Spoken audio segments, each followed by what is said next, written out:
Bueno, primero que todo, muchas gracias a las personas de Sede Trabajo, especialmente a Enrique, por invitarme a compartir con ustedes estas reflexiones en este espacio que ya es una institución de los jueves de deslinde. Yo voy a tratar de poner aquí algunos elementos de discusión sobre la política neoliberal del gobierno actual y su primer periodo, pero antes quisiera como contextualizar, hacer unos comentarios previos en los que me interesa mostrar los distintos autores que han trabajado desde la economía el tema de de manera crítica las políticas neoliberales basadas en la economía neoclásica. Luego quiero presentar algunos antecedentes de la política neoliberal para luego sí entrar en materia y bueno, finalmente presentaré unas conclusiones. Este micrófono está un poco raro. ¿En serio? ¿Tengo? ¿Habla usted? No, yo lo tengo.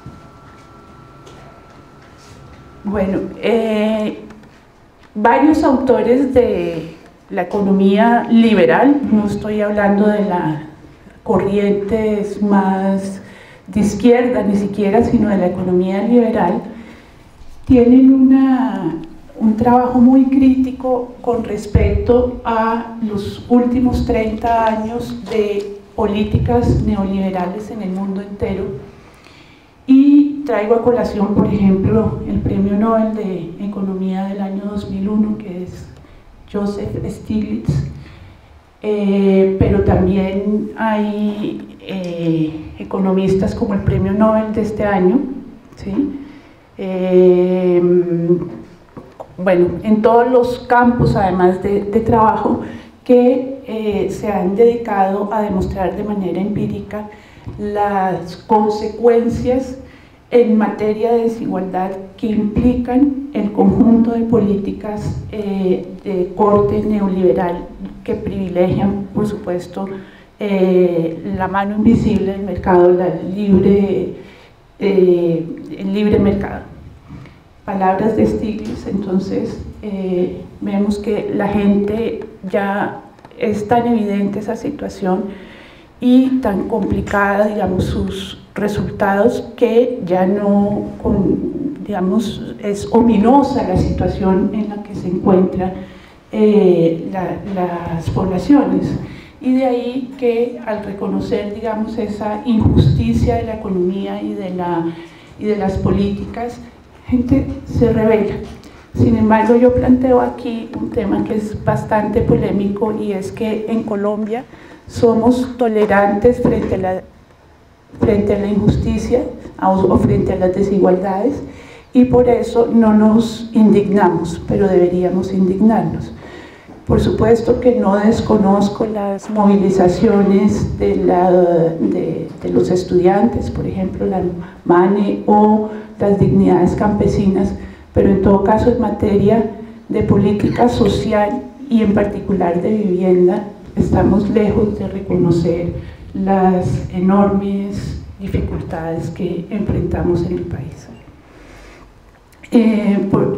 Ya entrando en materia del tema de la economía urbana y de los mercados del suelo e inmobiliarios, yo me apoyo en dos autores latinoamericanos. Uno de ellos es el brasileño Pedro Abramo, quien se plantea un ejercicio conceptual muy interesante, y es responder al interrogante de si el comportamiento egoísta de los individuos se traduce socialmente en un sistema social que sea eficiente y en un equilibrio estable, que son los presupuestos de la teoría neoclásica.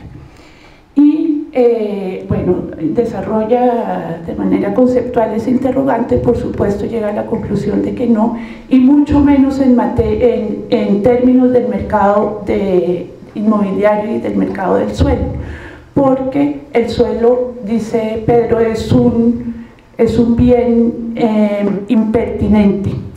Y es impertinente en el sentido de que no cumple con las características de lo que se requiere para un mercado de bienes normales, entre otras cosas porque no se produce, y al no producirse es un mercado que tiene las condiciones de operar bajo condiciones de especulación, y eso implica que los grandes empresarios urbanos están en capacidad de imponer unas enormes ganancias a la sociedad y por lo tanto una distribución de la riqueza muy desigual. El otro autor en el que yo me apoyo y que es mi maestro es Samuel Jaramillo. Samuel Jaramillo, desde una teoría marxista colombiana, hace una reflexión muy sistemática sobre el funcionamiento de los mercados del suelo y los mercados inmobiliarios, y presenta de manera muy clara las limitaciones y contradicciones que tienen estos mercados. Por supuesto, parte del presupuesto marxista, que es la sociedad capitalista, existen una serie de agentes que son heterogéneos, con intereses que no son convergentes necesariamente y con grandes disparidades de poder. En términos del funcionamiento del mercado del suelo e inmobiliario, esto se traduce en que los propietarios están en capacidad de apropiarse de una parte del valor producido socialmente a través de la renta del suelo, y lo mismo los grandes agentes, promotores, constructores y el sector financiero, banqueros. Esto entonces para, digamos, como comentarios previos para decir que la crítica, digamos, a la visión neoclásica no es algo que se restrinja a ciertos sectores políticos de la sociedad, sino que es bastante generalizada.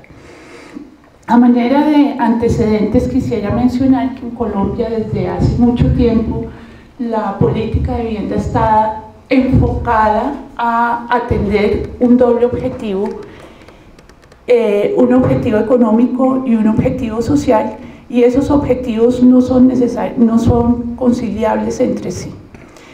Desde el punto de vista del objetivo económico, durante el gobierno de Misael Pastrana se implementó una política muy agresiva y tendiente a impulsar al sector de la construcción, desde, digamos, partiendo de la tesis del profesor Lashley Kerry, quien sostenía que el sector de la construcción debe ser el sector líder en un país en crecimiento, porque tiene las ventajas de ser demandante de insumos nacionales y al mismo tiempo un gran creador de empleo. Entonces, estas condiciones favorecen, digamos, el crecimiento, un círculo virtuoso para el crecimiento. Y entonces, durante este gobierno de Pastrana se implementaron muchas medidas tendientes a impulsar ese sector de la construcción, entre otras el UPAC, las corporaciones de ahorro y vivienda, que se encargaban de canalizar el ahorro para financiar la construcción de vivienda. Pero otro elemento que es también importante en ese sentido es que la producción privada capitalista de vivienda se encuentra una restricción en la demanda en la medida en que los sectores, digamos, de mayores recursos son una porción muy menor de la población, y entonces necesitan también que se les creen mecanismos o favorecer situaciones que puedan acceder a demandas de otros sectores sociales, las clases medias e incluso los sectores populares. En términos de materia social de vivienda, desde los años 50 en Colombia, la política estuvo basada en la producción y financiación directa del Estado a través del ICT, Instituto de Crédito Territorial, y el Banco Central Hipotecario. Estas dos entidades estatales tenían como función o como objetivo principal producir y financiar la vivienda de los sectores populares, pero no llegaban... Uy, no, esto... ¿Así me escuchan? Sí, gracias.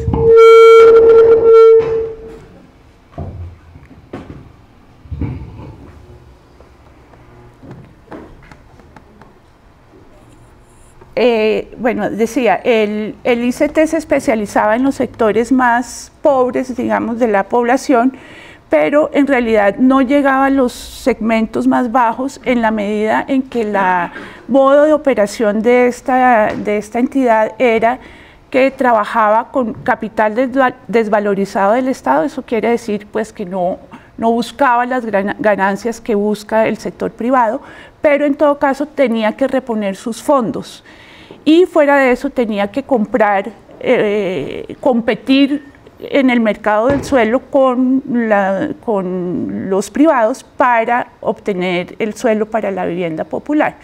Eso, por supuesto, dejaba por fuera del acceso a la vivienda estatal a un segmento importante de la población.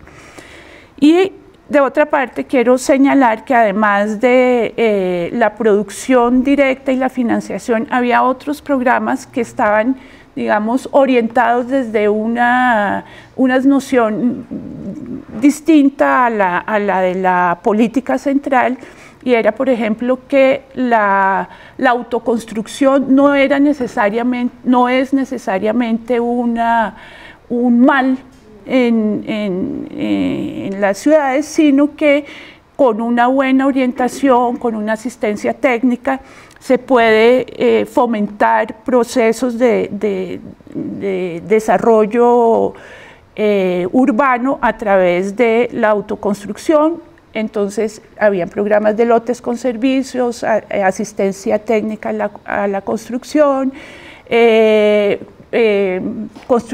programas de producción de vivienda progresiva, en fin, había una diversidad de instrumentos de política además de la producción. En todo caso, entre el 73 y el periodo intercensal del 73 y el 85, el 34% de la producción de vivienda en Bogotá fue a través de la autoconstrucción ilegal.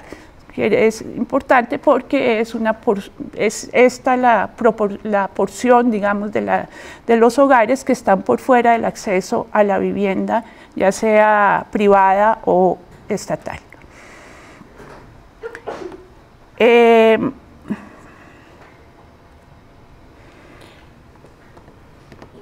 Digamos que esa política se mantuvo hasta finales de la década de los 80, y cada vez más se intentó crear mecanismos para que el sector privado de la construcción pudiera acceder o tuviera demanda en los sectores populares, más bien.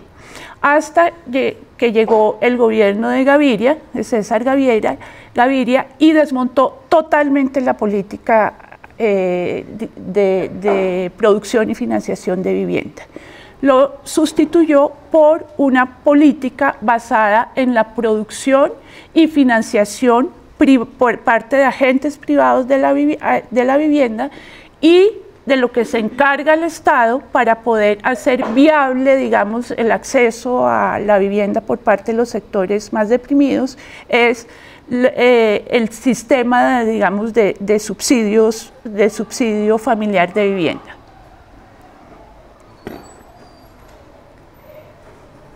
Este esquema de financiación es muy sencillo, pues digamos aquí lo pongo de manera muy sencilla. Las familias deben aportar un ahorro, realizar un ahorro programado del 10% del valor de la vivienda. El Estado, el subsidio corresponde a más o menos alrededor del 40% del valor de la vivienda, y la familia se tiene que remitir al banco para realizar un crédito comercial por el 50% restante del valor de la vivienda. Y con eso entonces puede ir al mercado y según la doctrina de la política, escoger la vivienda que más le convenga y más quiere y más le sirva. La política además tiene dos rangos de vivienda social. Eso desde, digamos, la lógica liberal de la focalización. Entonces hay un rango superior que va hasta el precio de la vivienda va hasta los 135 salarios mínimos, y la vivienda de interés prioritario, cuyo valor tope son 70 salarios mínimos.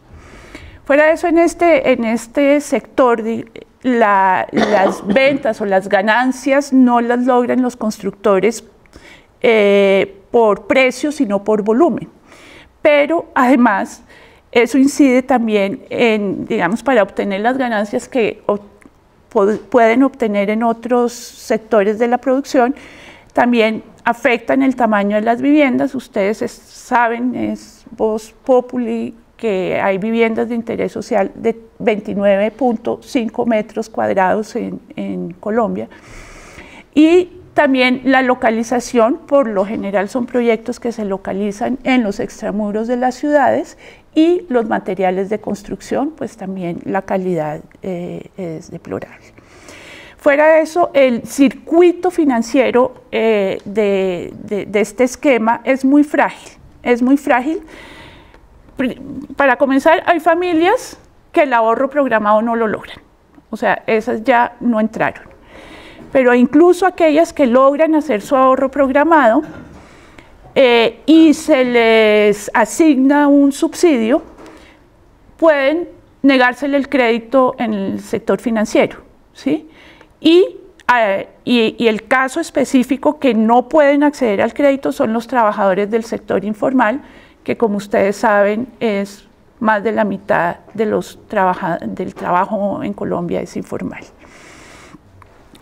Entonces, para que haya ese cierre financiero, pues digamos, se requiere varias condiciones previas y durante el proceso de endeudamiento con el banco. Entonces, la gran paradoja, digamos, de este esquema es que las familias deben demostrar ser pobres para obtener un subsidio y deben demostrar solvencia para obtener el crédito. Fuera de eso, las familias también realizan cálculos al momento de decidir dónde vivir y qué comprar. Yo hice un estudio en varios barrios de origen informal en Bogotá y yo encontré que la gente prefiere mantener relaciones comerciales al interior, en un circuito monetario interno a los mismos barrios de origen informal, donde pueden acceder a préstamos, pero basados en unas relaciones que son personalizadas y flexibles, que fundamentalmente su, digamos, carácter regular está basado en la confianza, en la reciprocidad. Por supuesto que hay relaciones conflictivas, pero no dependen, digamos, no están regidas por la rigidez de las relaciones que impone el sistema financiero. Entonces, pues tampoco las familias quieren ir a acceder a una vivienda de interés social. Si entre el 73 y el 85 el porcentaje de viviendas autoconstruidas en Bogotá fue el 34%, en este primer periodo o etapa de la política neoliberal aumentó al 44%. Y eso, que no tengo aquí la cifra, entre el 85 y 93 incluso había descendido por debajo del 30%. Fuera de eso, en el mismo año, en el 2005, el 65% de los hogares en el país accedían a una vivienda en el sector informal. Y bueno, las otras cifras ustedes las ven ahí. Las familias que están o por debajo de la línea de pobreza o en pobreza extrema no tienen acceso al sistema de vivienda social. Y ya entrando entonces en el tema de la política de Santos, pues yo concluyo que es una profundización de esa política que les acabo de mencionar rápidamente. La construcción se consideró en el primer periodo de Santos un sector líder de la economía, bajo la misma tesis de Kerry, y por eso la construcción, no, ellos dicen la vivienda, pero en realidad es la construcción, constituye una de sus locomotoras, la segunda después de la minería, y se fijan como meta la construcción de 1 millón de viviendas, que representa más o menos una producción de 250.000 viviendas al año. Sin embargo, esta cantidad de viviendas, si se hubieran producido las 250.000 viviendas al año, hubiera servido solamente para atender los nuevos hogares, no para cubrir el déficit de vivienda, que es alrededor de 3,7 millones de hogares que están en déficit cuantitativo y cualitativo de viviendas. Entonces, pues la locomotora tampoco es que quisiera grandes logros sociales. Y además el esquema que continuó utilizando para la vivienda social es el mismo subsidio familiar, y se le asignó al Fondo Nacional de Vivienda, a Fonvivienda, manejar los recursos de los subsidios. Además, Santos, pues en su afán de cumplir con el 1 millón de viviendas, se apoyó, retomó un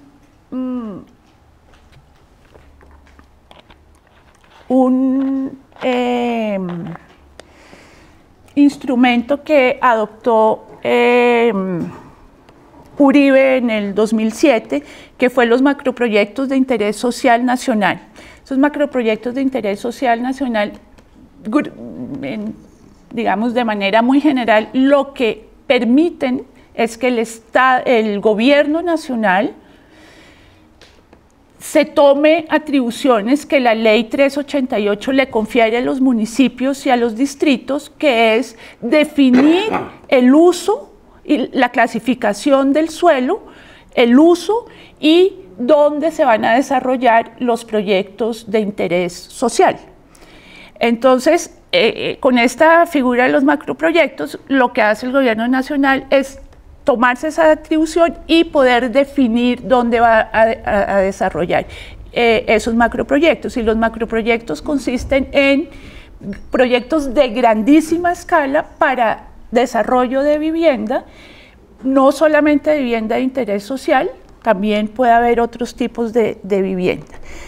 Los macroproyectos son de dos tipos. Uno, que se desarrollan en suelo urbano con tratamiento de renovación, mejor dicho, en los centros deteriorados de las ciudades, ¿sí? Y otros que son en suelo de expansión o en suelo rural. Es decir, pueden poner, por decir algo, en el suelo rural de Mosquera, vivienda para, digamos, ofrecida a personas, a hogares de Bogotá. Les quiero mencionar que en el primer caso hay un estudio muy interesante que hizo el senador Robledo sobre el macroproyecto de San José en Manizales, que es un proyecto de renovación. Él miró muy detalladamente el tema y primero descubrió que el valor tope de la vivienda de interés social no es el de la ley, sino son 175 salarios mínimos legal, que o sea, es por encima de los 130, y fuera de eso, como se aplica la figura de la expropiación, los pobladores querían mantenerse ahí, pero no estaban dispuestos a asumir las consecuencias que iba a traer el desarrollo del proyecto. Entonces lo que hicieron fue usar la expropiación, les pagaron el precio del comercial de antes del anuncio del macroproyecto y la gran mayoría de ellos se fueron. La opción de quedarse ahí implicaba cambiar de estrato, incrementar pues se les incrementan las tarifas de los servicios públicos domiciliarios y la vida en general, pues realmente no tenían mayor opción. Casi toda la población fue expulsada. Y los macroproyectos de expansión urbana, yo traigo aquí solamente para mencionar el caso del macroproyecto de Ciudad Verde en Soacha, que es para población bogotana, ¿sí? Es un área de 327 hectáreas, de las cuales 70% del área útil se destina a viviendas en multifamiliares.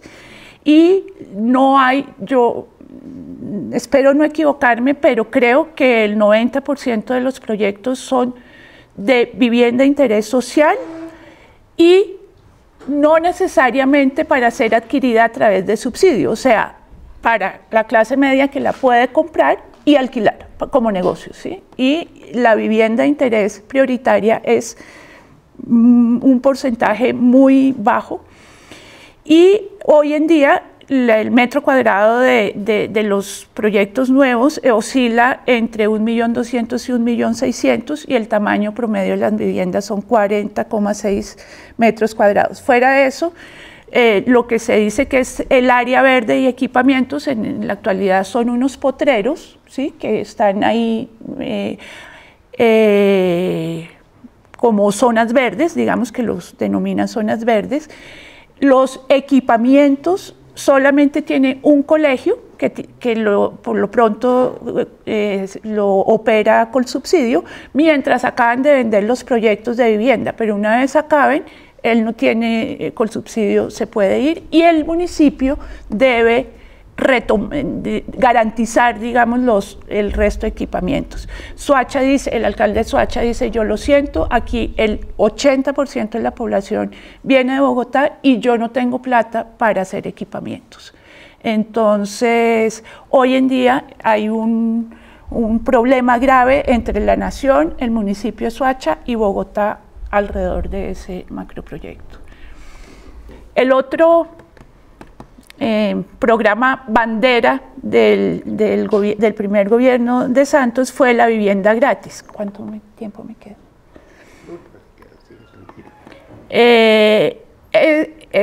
Ese programa es importante recordar que no estaba en el plan de desarrollo. Ese fue un programa que lanzó Vargas Lleras cuando era ministro de Vivienda, Ciudad y Territorio, poco antes de haber, digamos, decidido que era la fórmula vicepresidencial de Santos para el segundo gobierno. Para ese programa de las viviendas gratis lo que se hizo fue que se utilizaron los recursos de los subsidios que estaban repartidos entre, bueno, eso no vale la pena decirlos, en todo caso asignaron 4,4 billones de pesos para comprarle las viviendas gratis a los constructores. Eso no era para, es decir, dan a entender que esos 4,4 billones de pesos eran para que las familias accedieran a una vivienda. En realidad era para que los constructores construyeran las 100.000 viviendas, ¿sí? Porque en realidad las familias, bueno, ahora vamos a ver qué pasó. Querían cumplir con la meta del 1.000.000 de viviendas, que estaba bastante rezagado ya en el 2012, pero sobre todo lo que se quería era dinamizar la construcción, ¿sí? Al sector de la construcción.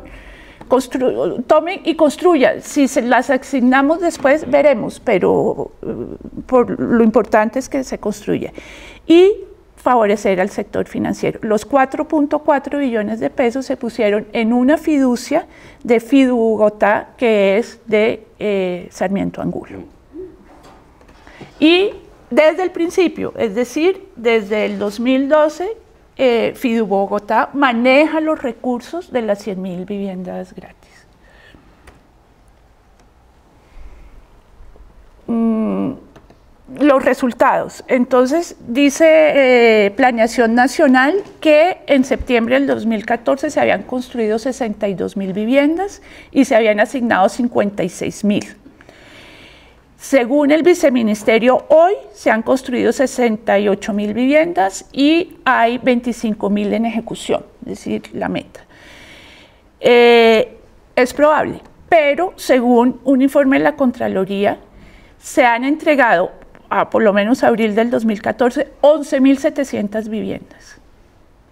Es probable que se hayan construido las que dice el gobierno, pero lo cierto es que habitadas no hay ni una décima parte de las viviendas y 22.868 están escrituradas. ¿Qué pasa? Entre el momento en que se seleccionan las familias vulnerables para asignarles las viviendas gratis y la construcción, muchas tuvieron que buscar otra forma de solucionar su problema porque son desplazados que no tenían dónde vivir. Entonces parece que se les han perdido las familias al gobierno central y por eso hay un desfase bastante importante entre la producción y la ocupación. Fuera de eso, la calidad de las viviendas, ya esto lo saqué del Espectador del sábado pasado, creo, un artículo donde muestra que en Villanueva, Guajira, se devuelven las aguas negras. Parece que las especificaciones técnicas de la ingeniería sanitaria es pésima y apenas se trasladaron a vivir o se ocuparon las primeras viviendas, las aguas negras empezaron a desbordarse por todas partes. Otras medidas muy puntuales que utilizó Santos fue, bueno, incrementó el número de subsidios, incluyendo el subsidio en especie, que es las viviendas gratis. Se creó una línea de crédito del Fondo Nacional del Ahorro para Trabajadores Informales, que no ha tenido mayor acogida. Vuelvo a subrayar el resultado de mi investigación en los sectores en los barrios informales. Los familias no están dispuestos a tomar el riesgo de tomar un préstamo hipotecario. Se creó una medida que fue el subsidio a la tasa de interés, que lo que hace es que el Estado paga un porcentaje del interés, es decir, el banco se sigue ganando su interés normal, pero el Estado financia una parte de ese interés. Como la mayoría, y esto no tiene restricción de nivel de ingresos de los ahorradores, de las demandas, digamos. Entonces, los que se han beneficiado de esto son hogares de clase media. Otra joya que es muy chistosa es el leasing inmobiliario. El leasing inmobiliario es una figura, pues, digamos, es un instrumento que lo que hace es que los constructores producen unas viviendas que son para arrendar durante el primer año y al final de ese primer año los arrendatarios pueden acceder a la propiedad si tienen un ahorro programado y cumplen con unos requisitos. Bajo esa modalidad de leasing inmobiliario ha sido, digamos, ha funcionado en algunos países para vivienda no popular, para vivienda de estratos más elevados. Aquí se intentó que para que funcionara en los estratos populares se les da un subsidio a los arrendatarios para que lograran hacer su ahorro programado. Pues el único proyecto que yo conozco de leasing inmobiliario en Bogotá queda en la Javeriana, en la séptima, y por supuesto ahí no hay demanda, digamos, no hay familias de estratos populares. El otro instrumento fue la anticipación del subsidio como flujo de caja de los macroproyectos. Esto es realmente revertir el subsidio a la familia y convertirlo en un subsidio a la producción. Lo que se hace es que en lugar de darle los recursos del subsidio a la familia, ese 40% del valor de la vivienda, se lo dan directamente a los constructores para que financien la producción, es decir, le están subsidiando a los constructores. Hay un caso que eso fue realmente increíble, en Cali, en Santa Elena,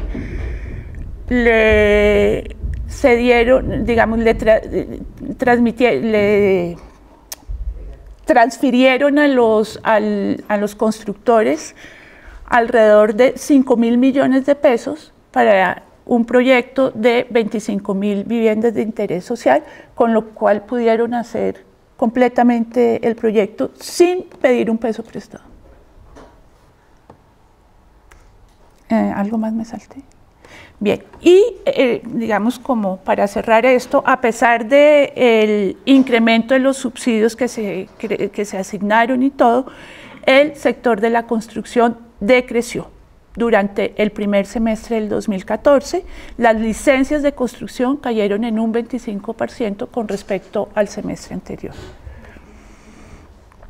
Y bueno, aquí solamente como para mencionar que en el segundo periodo que yo llamo Santos Vargas Lleras, pues las estrategias son exactamente las mismas que el periodo anterior.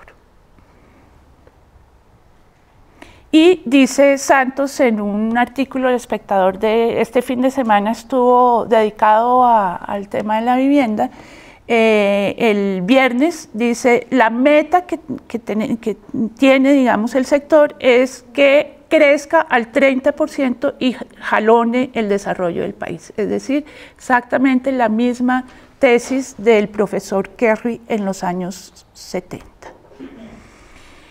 Y ya, pues, como para cerrar, pues se puede decir que la política social de vivienda de Santos se mantuvo los criterios y los lineamientos de la política neoliberal inaugurada por César Gaviria en el 91, y los resultados a lo largo, digamos, de todo este cuarto de siglo de implementación de esta política, pues no corresponde a la pretendida eficiencia del mercado para atender a los sectores populares de la sociedad que, digamos, que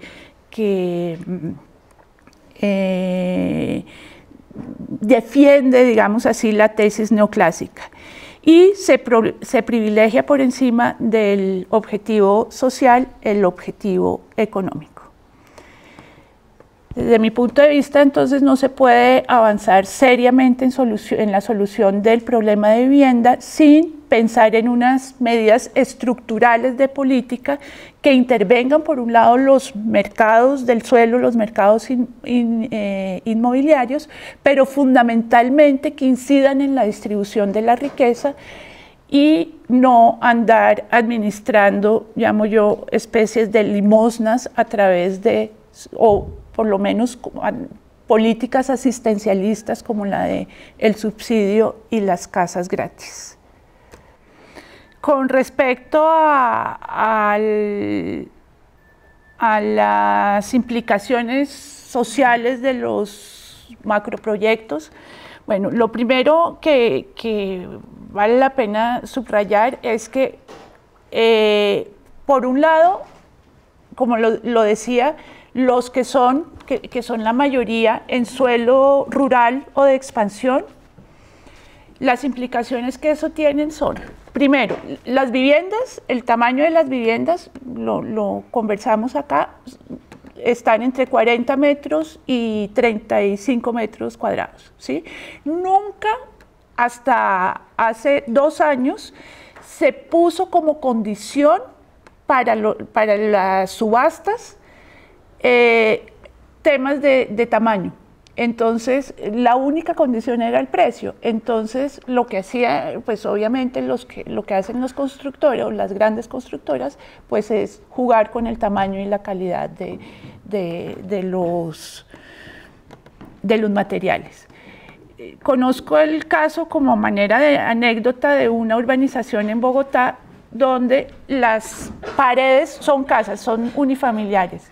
Las paredes de las viviendas son compartidas, es decir, es una pared para dos viviendas y se han roto, son prefabricadas, se han roto y quedan dos casas unidas, ¿sí? Ese tipo de cosas. Entonces el problema social es muy grande y se está pensando en un programa que se llama Mi Casa Ya, ¿sí? Eso yo creo que como tratando de emular o pues digamos de copiar un proyecto en Brasil que se llama Mi Casa, Mi Vida. Mi Casa, Mi Vida es un proyecto de vivienda de interés social gigantesco por todo el Brasil, que lo han hecho en las periferias, que digamos que en el 2008 ya había bastantes viviendas, bastantes proyectos construidos, y hace como más de un año empezaron muchas familias a devolverse a las favelas de donde habían salido porque no podían vivir, esos apartamentos en esas periferias no les servían para cumplir su vida, para lo que necesitan en la vida. Entonces, pues yo creo que esto puede llegar a ser algo muy similar. Y eso siguen siendo grandes proyectos sociales también, porque son muy homogéneos en su población, sobre todo los de vivienda de interés prioritario, y lo que generan son guetos, ¿sí?, con problemas de violencia, de inseguridad, bueno, todo lo que eso implica encerrar en una urbanización de solo vivienda tantas familias. Eso por ese lado. Y la otra pregunta, discúlpame que... lo de Bogotá. Este tema no me lo deberían poner a hablar a mí acá, pero bueno. Mira, en Bogotá los proyectos de las casas gratis, la ciudad, los municipios tienen que poner el suelo y los equipamientos. Y el gobierno nacional pues da las viviendas. Entonces, en Bogotá, el plan de desarrollo y el programa de gobierno de Petro tiene como premisa combatir la segregación socioespacial. Entonces, su objetivo era hacer muchos proyectos de vivienda de interés social y de interés prioritaria en el centro, ¿sí?, y en el centro ampliado. Se formularon proyectos como el de La Hoja, por ejemplo, que se va a hacer, digamos, ya se están terminando la construcción y empezando a entregar las viviendas, pero también otros muy problemáticos donde había que negociar con las familias, porque no querían que pasara lo de San José, lo de Manizales, ¿sí?, que fuera pura expulsión. Y eso ha sido muy lento. Entonces, pues el gobierno nacional está furioso con Bogotá porque no le da suelo para las viviendas gratis de Bogotá. Y ahí pues hay un desacuerdo, llamémoslo así, entre el gobierno local y el gobierno nacional. Yo considero que además de la expansión o la densificación para producción de vivienda nueva, existe una ciudad construida, ¿sí?, que nosotros ignoramos. Y, por ejemplo, en Bogotá, el 25% de la ciudad es de origen informal, ¿sí?, y se sigue densificando y sigue creciendo de manera informal porque la política está centrada en producir viviendas nuevas y o en expandirse o en densificarse. Yo considero, y en todas las ciudades y municipios de Colombia, la participación del sector informal es muy grande. Yo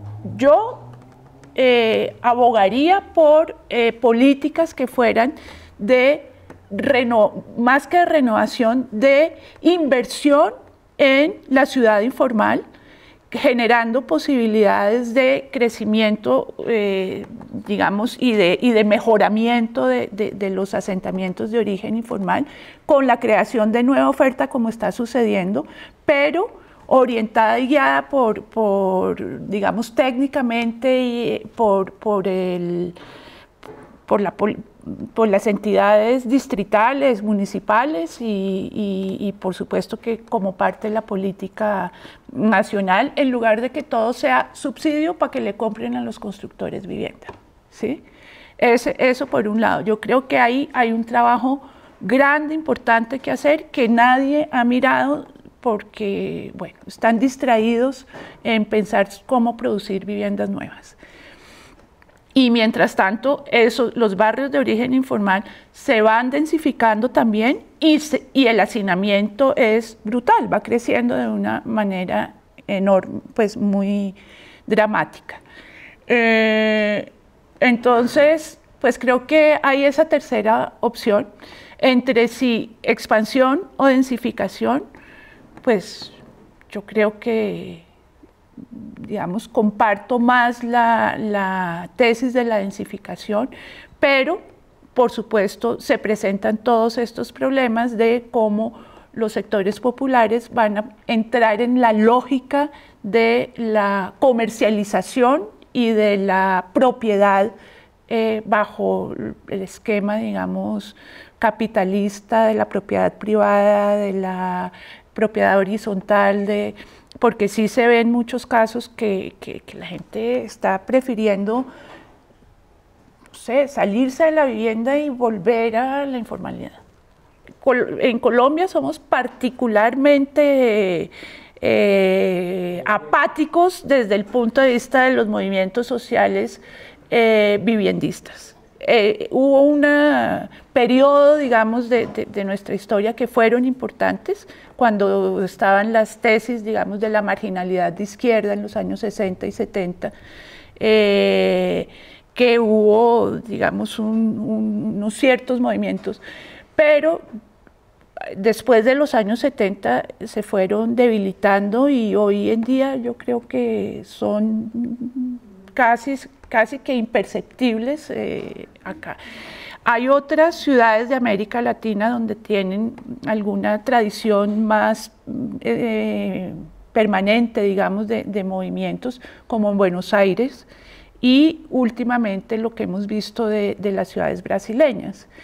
Pero yo creo que en general en América Latina estamos muy lejos dada la magnitud del problema habitacional en que estamos metidos y que no queremos aceptar, digamos, somos tan tolerantes,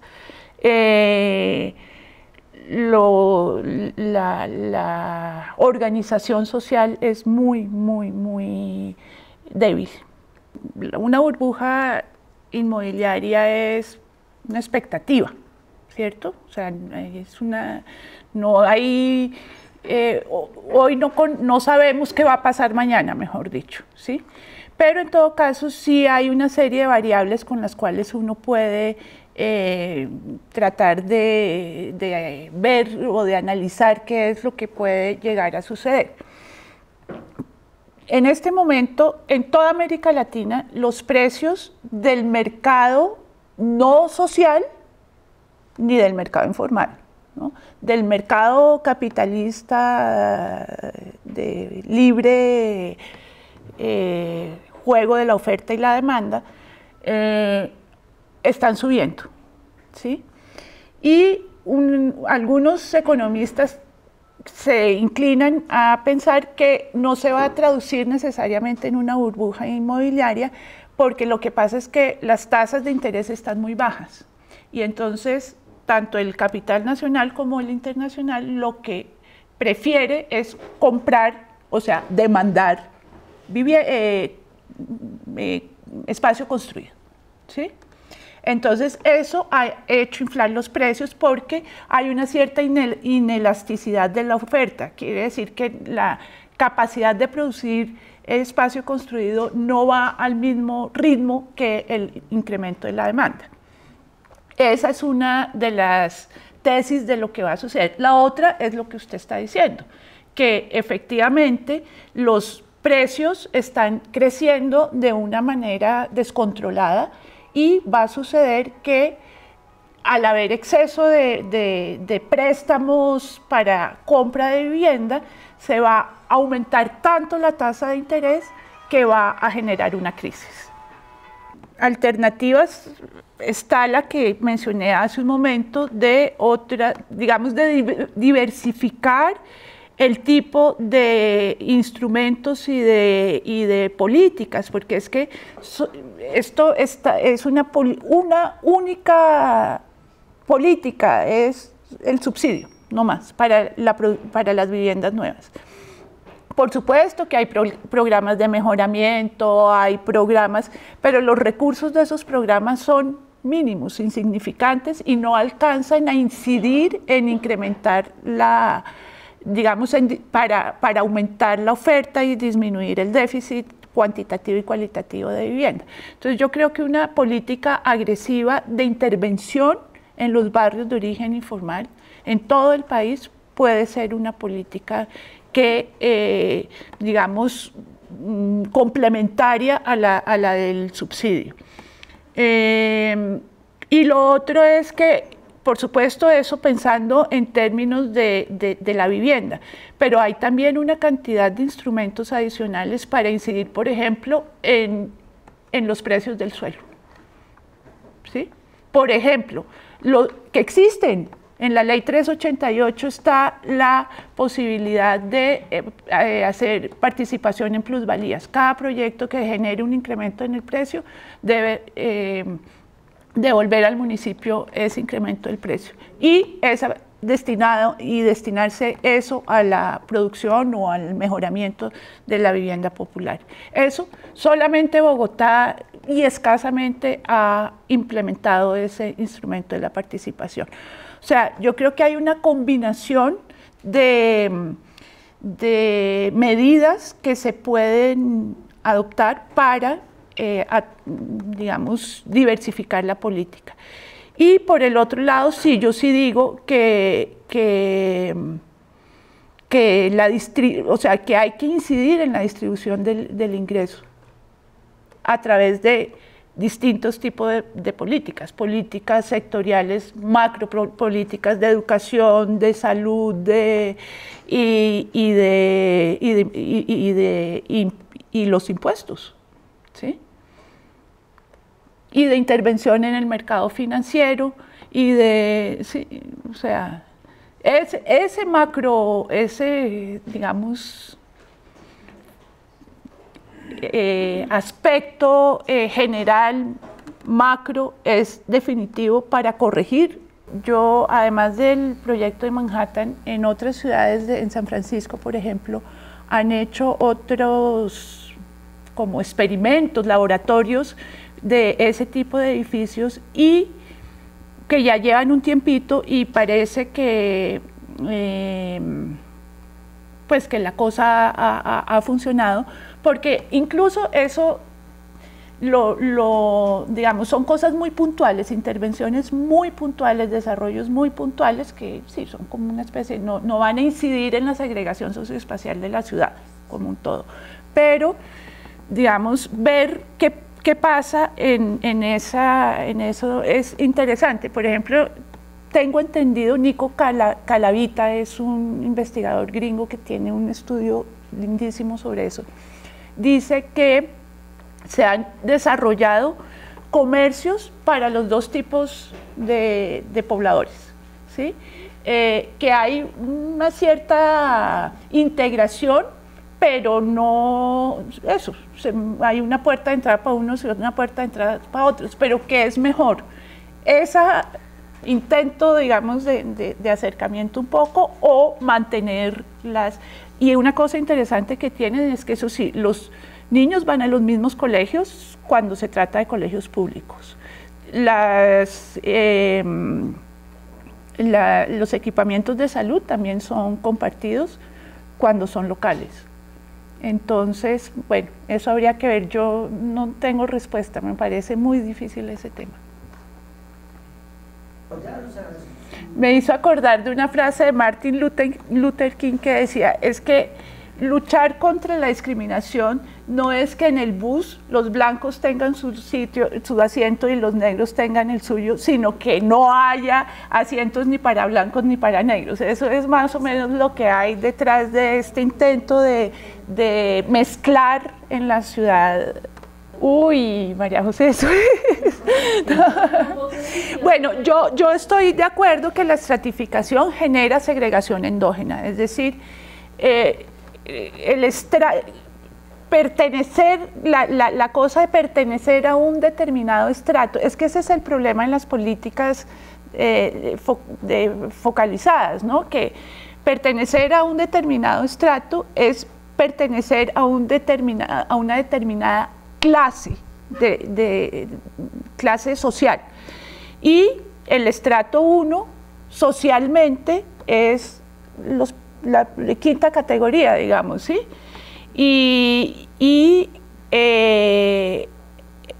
Además, no necesariamente, pues digamos, la segregación no es tan pura como para poder sostener que las tarifas cruzadas a través del estrato sean eficientes. De hecho, el DANE, ¿sí?, está haciendo estudios y viendo que hay un pocotón de exclusiones y un pocotón de inclusiones, es decir, exclusión de los subsidios y inclusión en contribuciones que no dan, digamos, el cierre, el cruce de los subsidios. Entonces, lo que ellos quieren es cambiar la metodología de estratificación, que es ya no por las condiciones físicas de las viviendas y del entorno, sino por el ingreso, ¿sí? Entonces, lo que proponen aquí, yo vengo de un seminario hoy todo el día sobre eso. ¿Tú fuiste? Bueno. Mañana vas a ir. Bueno, entonces, lo que están proponiendo aquí es decir, acabemos con el estrato como división socioterritorial y adoptemos un criterio también por ingresos, pero que no se traduzca en una georreferenciación, ¿sí? Como hacen en Francia, que yo conozco ahí, uno paga de acuerdo a sus ingresos. El agua no está digamos, no, el agua, la luz, todo, no es a la vivienda, sino a la persona. O sea, yo para poder activar el servicio de energía, cuando llego de inquilino a una vivienda, tengo que ir a inscribirme y mostrar toda mis recursos, y entonces me cobran a mí. Es totalmente individual. Por supuesto, eso es mucho más eficiente sí, que la estratificación georreferenciada.